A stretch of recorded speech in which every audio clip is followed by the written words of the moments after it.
আলাইকুম। আমাদের e-commerce and web engineering কোর্সের আজকের ফার্স্ট অ্যাসাইনমেন্ট। তো আমাদের অ্যাসাইনমেন্ট টপিক ছিল build the multi page site using SSI plus segmenting HTML। তো এটার জন্য আমাদের কিছু ইনস্ট্রাকশন এবং একটা পিকচার দেওয়া ছিল। তো এটা আমাদের মেন কাজ। এই পিকচারের মধ্যে যেগুলো আছে সেগুলো এগুলো দিয়ে আমাকে একটা ওয়েবসাইট মেক করতে হবে। তো এখানে যে ফিচার্সগুলো আছে এইসব ফিচার্সগুলো দিয়ে আমাকে একটা ওয়েবসাইট মেক করতে হবে। সো আমি এখন কোড সেকশনে আছি। এই আমার কোড সেকশন, সম্পূর্ণ কোড।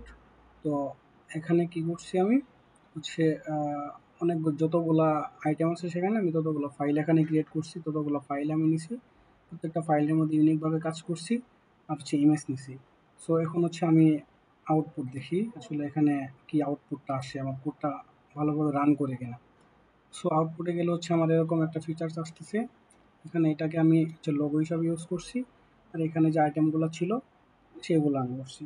তো এখানে আমি যদি হোম সেকশনে যাই তো আমার হোম সেকশন আসবে, যদি আমি ই স্টোরে যাই আমার ই স্টোর আসবে।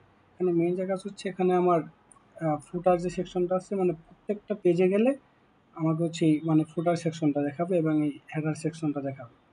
সো যদি আমি প্রোডাক্ট সার্ভিসে যাই, আমার এইগুলো দেখতে হবে আমার ঠিকভাবে রান করতেছে কিনা, মানে ঠিকভাবে কাজ করতেছে কিনা।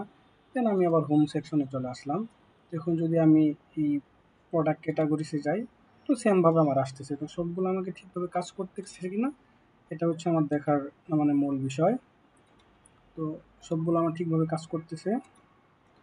আচ্ছা, তো এখন আমি আসি আমার কোড সেকশনে। আসলে আমার কোডটা আমি কীভাবে করলাম সেটা তো আমাকে বলতে হবে, ঠিক আছে? তো ফার্স্ট অফ অল প্রথমে যেটা আমি করছি সেটা HTML এর যে বেসিক, যেটাকে আমরা বয়লার প্লেট বা কিছু বলে থাকি, বেসিক যেটা সেটা এগুলো একটা HTML কোড লিখতে গেলে আমাকে এগুলো মাস্ট বি লিখতে হবে। কিন্তু এখানে আমার হেডার আছে, হেডারে যা কিছু নেওয়া লাগে এই কিছু আমি নিছি। তো আমার যে ওয়েবসাইট পেজ আমি বানাইছি সেটা টাইটেল আমি দিয়ে দিছি নেচার সোর্স। তারপরে আমি বডি ওপেন করছি। তো বডির মধ্যে আমি মেইন ফাংশনে সবগুলো কাজ আমি করছি। তো প্রথমে আমি কী করছি, এখানে একটা নেপবার নিছি। তো নেপবারের ভিতরে আমি কী করছি, আমার ইমেজ ইনপুট দিছি। আমি যে ইমেজটা আমি নিয়েছিলাম সেই ইমেজটাকে আমি এখানে ইনপুট দিছি। দেন ইমেজটাকে আমি একটু সাজাইছি, আমার মতো করে আমি সাজাইছি যতটুকু পারি আর কি। তারপরে কী করছি, আমি কিছু যেগুলো আমার ছিল, যেমন ইন্ডেক্স HTML, ইউস্টোর, দেন এভাবে যেগুলো ছিল এগুলোকে আমি লিঙ্ক করে দিছি। লিঙ্ক করার মেন একটা উদ্দেশ্য আমি এখানে ডিরেক্টলি লিখতে পারতাম, যেহেতু আমার অ্যাসাইনমেন্টের ইনস্ট্রাকশনে দেওয়া আছে ডিরেক্টলি লেখা যাবে না। একটা ফাইল ক্রিয়েট করে সেখানে লিখে দেন সেই ফাইলটাকে লিঙ্ক করে অ্যাড করে দিতে হবে। সেই জন্য আমি লিঙ্ক করে অ্যাড করে দিয়েছি। এগুলো প্রত্যেকটা আমি লিঙ্ক অ্যাড করছি। করার পর আমি পরে আরেকটা ডিভ নিছি। তো এই ডিভের মধ্যে আমি কী করছি, তো H2 একটা হেডিং নিছি। তো এই হেডিংয়ের মধ্যে আমি কী করছি, আমি হেডিংটাকে সাজাইছি, সাইট ম্যাপটাকে একটু করছি, সাজাইছি সুন্দরভাবে। যেহেতু এখানে আমাকে CSS ইউজ করতে না করা হয়েছে, CSS ইউজ করা যাবে না, যার জন্য আমি HTML এটাকে যতটুকু পারি করার ট্রাই করছি। ডিভের মধ্যে আমি কিছু ওয়ার্ডার লিস্ট নিচ্ছি। তো ওয়ার্ডার লিস্টের মধ্যে আমি কী করছি, এই যেগুলা আমাকে ওই পিকচারের মধ্যে যেগুলো আমাকে ছিল বা যেভাবে সাজাইতে বলা হয়েছে আমি সেইভাবেই জাস্ট ক্রম অনুসারে সাজাই ফেলছি।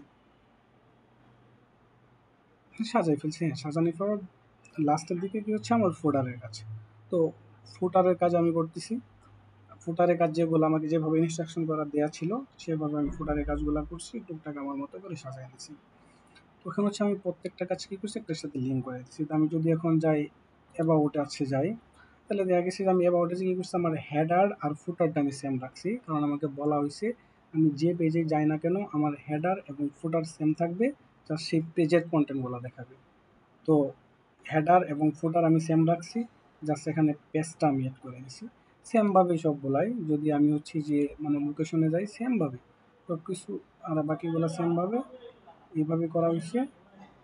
তো এই আমার অ্যাসাইনমেন্ট, আর এই আমার আউটপুট, এছাড়া এখানে এটা আমার ইমেজ, আর এইভাবে সব কিছু করা হয়েছে।